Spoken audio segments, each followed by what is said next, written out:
And then he said that all she was a wealthy man's wife. And then she said, what do you mean by that? And then he said that she was better off now than the day he married her. And then she said that she had more than plenty before she met him.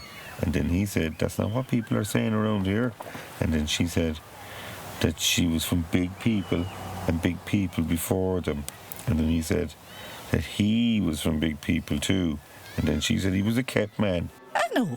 Them two lads got on great altogether. They were out and out friends.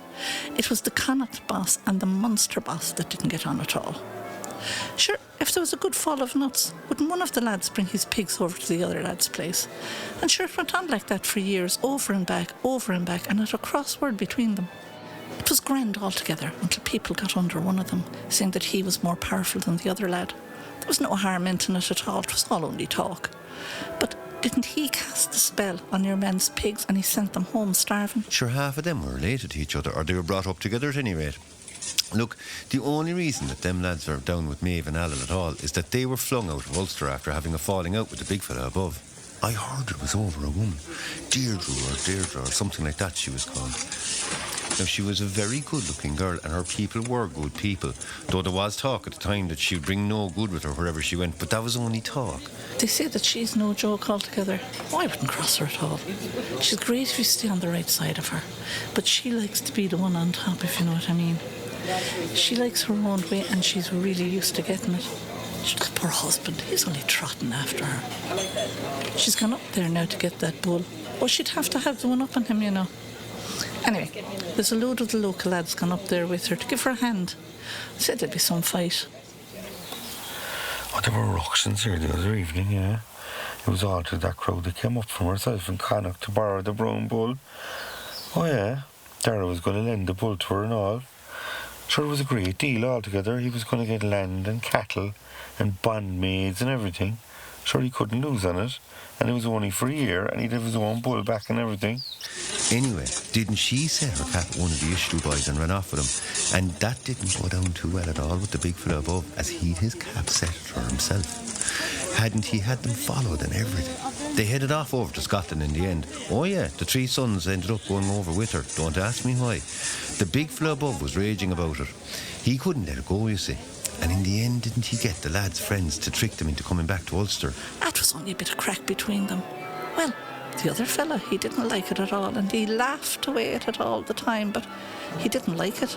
Now, he took his time and he waited his turn until the nuts were good in his own place. And then, didn't he do the same thing back to your man? Well, that was the start of it then. They were at it forever. Tit for tat. Who could best the other? Who was most powerful? Oh, it took up all their time. I don't know what happened to their pigs or who has them now or anything like that. All I know is that the lads were the talk of the place and they spent years fighting. The last I heard of them, they turned into two right bulls altogether. Well, in the end, they had every stitch they owned out in the yard to see who had the most. Every jewel, every pin brooch, every ring, every cow, every sheep and every horse and every pig and every bucket and every pot and every cup and every plate and everything, big and small, and went out and was counted and measured. It was very foolish, to be honest with you. But not a give in out of either of them. You'd think they had nothing more to be troubling them. And that's the start of it now for you. Sure, there's a fella up there by all accounts that's pure dangerous altogether, if you can believe what you hear. He used to be great pals with Ferdia. Didn't they do their training together off out farm? And he said that he was fairly handy, that he could take on a whole army on his own. I don't know if I'd believe that, though. Oh, yeah, Ferdia's gone up as well, yeah, with Maeve's crowd. He's fairly handy himself now. Wouldn't you love to know what happened if they met up again? They didn't know it was a trick, though. They thought it was a genuine offer. He then had the lads held up by a gesh and had the three brothers killed by the time they got there. It was a right dirty business altogether. Sure, the lads went mad altogether anyway when they found out that the brothers were dead and killed all around them before heading over to Maeve and Ahel's place. Oh, and she ended up dead as well. Yeah? Didn't she fall off, or I don't know, she was thrown out of a chariot or bashed her head on a stone, or some say she jumped. But that was never cleared up. But I wouldn't go asking too many questions about it either.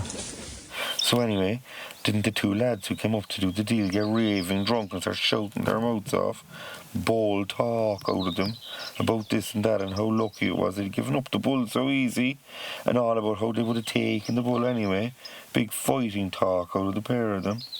Well, didn't Dara get wind of it, and he didn't like it one bit, and he throw the head altogether and flung the lads out in their backside with no bull or nothing. I'd say there'd be war when they get back to ourselves below in Connacht. It's all over now. To be honest, it kind of fizzled to a standstill in the end. I thought there'd be more to it. More passion, more colour, more something. There was no great glory in it for any of them in the end. Both bulls are gone. A lot of good men gone. A lot of families ripped asunder. Cattle slaughtered. Horses slaughtered. I don't know anyone who got anything out of it, really.